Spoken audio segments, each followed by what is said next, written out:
You as an anarchist, how do you look at this all? Because with this podcast, we look at all ideas of politics. We look at democracy, we look at anarchism, we talk to libertarians. Are you just kind of like laughing and just seeing the fall of the state? How are you looking at everything that's happening? Because it's getting weird. I'm less. I don't think the state is falling, but I think what I'm very excited about is the increasing at a exponential rate of people's faith in these depraved institutions that have for so long controlled and governed society. And let's look at the state. Yeah. To have a governing coalition to send us into another war at this point seems almost impossible. It would have to take a 9/11 type event, God forbid. And even then, I don't know if there would be enough room for it to happen. So you basically had, if President Trump, let's suppose for some reason we needed to go to, there's some country where things are really, really bad, but you would have half the country just on its face saying under no circumstances. And now, with President Biden in Ukraine, even among Democrats, there is not this heavy appetite for boots on the ground. Among Republicans, it's a complete non-starter. I think that's a very healthy thing, that it's going to take a lot to get us to get into our imperialist phase, which I'm very gladdened by. The fact that corporate journalists are now, repudiated to their face on the streets. You watch all these newscasts, and now they can't edit around because everyone has their own camera, and before the interview even goes out on their network, it's live instantly on Twitter or on Instagram stories. That is something I'm very excited about. I think is very healthy. The fact that the number of homeschooling kids has increased at exponential rate. The fact that school choice state by state is increasing at an exponential rate, getting children out of government schools, which are literal prisons for kids. These are all metrics that I'm very excited about. And something where I think I disagree with many other people.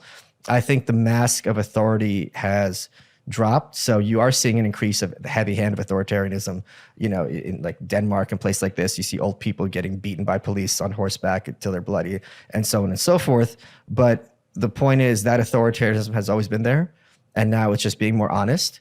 And when authoritarianism has to show its hand, that alienates a big part of the middle, because I don't have to have any political view one way or another. If I see a priest getting handcuffed for having a prayer service, the vast majority of people, Republican, Democrat, whatever they are going to be like, all right, I don't know what's going on here, but something, we went way off the rails. So one of the things when talking to people like yourself about this, or any of the other guests, I had Scott Horton on recently, he was great. I've always tried, and I think it might be a mistake, I've always tried to ask them to discuss an idea of the function in society they want. And I always get to the point where I think, well, we're so far from that. How are we so far from it? Well, so if we had complete collapse of the state, we had no state, how would society function? But actually, what I'm taking from what you're saying now is, in some ways, the transition away from institutions is a more productive area of discussion, rather than talking about the big red button and what would happen, how would things function. Well, I mean, I could tell you very easily, if the U.S., the fiat money, the Fed collapsed, right? In the short term, there'd be a massive problem. That's not even a question. Yeah. But at the same time, if this transitioned everyone to Bitcoin and other digital currencies, you would surely agree this would be a wonderful thing, right? Just Bitcoin. Sure. Okay, fine. I'll sell my Ether immediately. Point being that there are other much healthier alternatives that are already in place that are much more friendly toward the population, much less susceptible to control by malevolent, depraved people. And that's what makes me excited.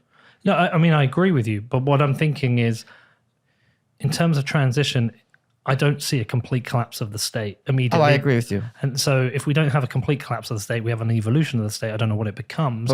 But is it more of an anarchist? Are you more interested in ideas that push people towards anarchist ideas rather than a complete anarchist state? Do you see what I'm asking? It's like the Catholic Church. Yeah. Right? So centuries ago, the Pope had armies, he had torturers, and he was engaged in a lot of things, right? Mm-hmm. Now he's got Vatican City, which is a micronation. He's got his royal guard. He's got his Pope Mobile. He issues his proclamations.